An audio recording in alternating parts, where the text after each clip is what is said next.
ओशो का जन्म 11 दिसंबर 1931 को मध्य प्रदेश के रायसेन जिले में हुआ था। उनका मूल नाम रजनीश था। ओशो ने धर्म, समाज, विज्ञान, अध्यात्म ये विषयों पर खुलकर अपने विचार प्रकट किए हैं। उनके द्वारा दी गई शिक्षा आज के समय में भी प्रासंगिक है दोस्तों। मूल रूप से उन्होंने लोगों को अध्यात्म के प्रति जागरूक करने का कार्य किया। ऐसे में आइए जानते हैं ओशो के उन सर्वश्रेष्ठ विचारों को जो आपके जीवन में बदलाव लेकर आएंगे। दोस्तों, उन्होंने अध्यात्म के प्रति जागरूकता फैलाई है। इस कारण ओशो को आध्यात्मिक गुरु भी कहा जाता है। दोस्तों, आज के वीडियो में इनके बारे में पूरी जानकारी देने वाले हैं। ऐसी जानकारी पाते रहने के लिए हमारे चैनल को सब्सक्राइब करके बेल आइकन जरूर से दबा दें।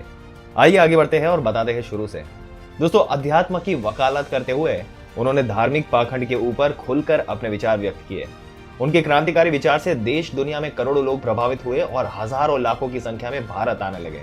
दोस्तों, उनकी वाणी के अथाह सागर के कुछ भी ले लो, कहीं से भी ले लो, हर वाक्य एक ग्रंथ की तरह है। इस प्रकार बताए गए ओशो के दर्शन को अपनाकर कोई भी व्यक्ति अपने व्यवहारिक जीवन को सफल बना सकते हैं। पहला सूत्र है कि मनुष्य या तो अपने अतीत में रहता है या भविष्य की चिंता में। इन दोनों ही स्थितियों में वो दुखी रहता है। ओशो कहते हैं कि वास्तविक जीवन वर्तमान में है। ये किसी अतीत या आने वाले कल से संबंधित नहीं है। जो वर्तमान में जीवित है वो सुखी रहता है। नंबर 2 पर है ओशो के दर्शन का दूसरा सूत्र ये है कि हम हमेशा अपने दुखों और जिम्मेदारियों से भागते हैं और हमेशा उनसे बचने के बहाने ढूंढते हैं। हम हमेशा अपनी गलतियों और असफलताओं के लिए दूसरों को दोष देते हैं। वास्तविकता से दूर जाकर हम कभी सुखी नहीं हो सकते। ओशो कहते हैं कि मनुष्य को परिस्थितियों से भागना नहीं चाहिए। अच्छा हो या बुरा, हमें हमेशा सच्चाई का सामना करना चाहिए।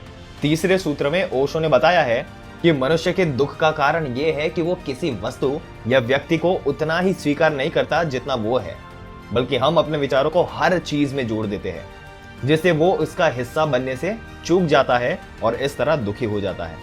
ओशो कहते हैं कि जो हो रहा है होने दो, उसमें कोई रुकावट नहीं आनी चाहिए। चौथा सूत्र कहता है कि मनुष्य हमेशा तनाव में रहता है।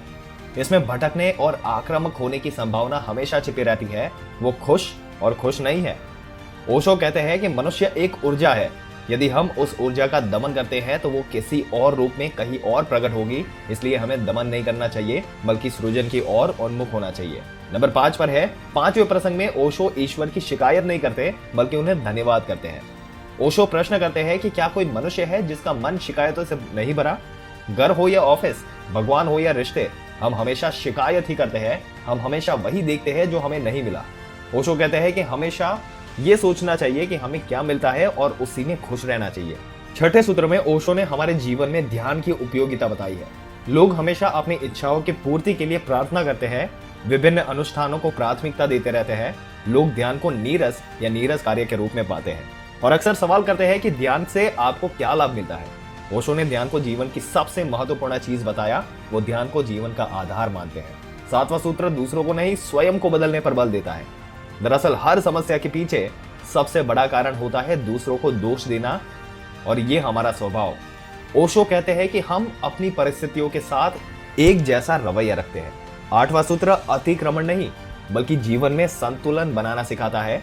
ओशो कहते हैं कि सुख की चाह ही सारे दुखों की जड़ है। सुख भी दुख लाता है।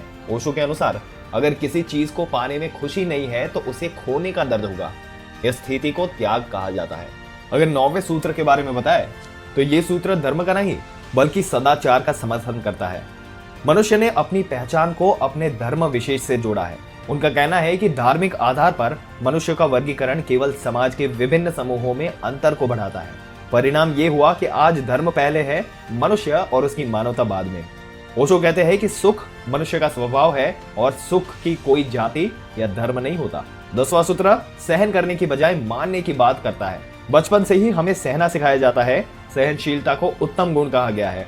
वर्षों से यह दोहराया जाता है कि यदि सभी सहिष्णु हो जाए तो पृथ्वी पर न केवल व्यक्तिगत बल्कि वैश्विक स्तर पर भी शांति हो सकती है। लेकिन आज का नतीजा सबके सामने है।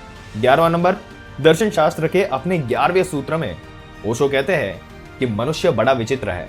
वो मनुष्य से बनी वस्तुओं को मानता और पूजता है, परंतु कभी भी ईश्वर की रचना और उसमें प्रकृति को देखकर अपने खुद को नहीं देखता। सच तो यह है कि ईश्वर को मानने का अर्थ है हर चीज की हाँ, ये पूर्ण स्वीकृति है और ये जीवन उसका जीता जागता प्रमाण है।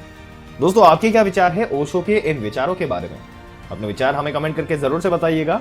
अगर वीडियो अच्छा लगा हो तो लाइक करने के साथ साथ अपने दोस्तों और रिश्तेदारों के साथ जरूर से शेयर कर दें और ऐसी ही जानकारी पाते रहने के लिए हमारे चैनल को सब्सक्राइब करके बेल आइकन जरूर से दबा दें।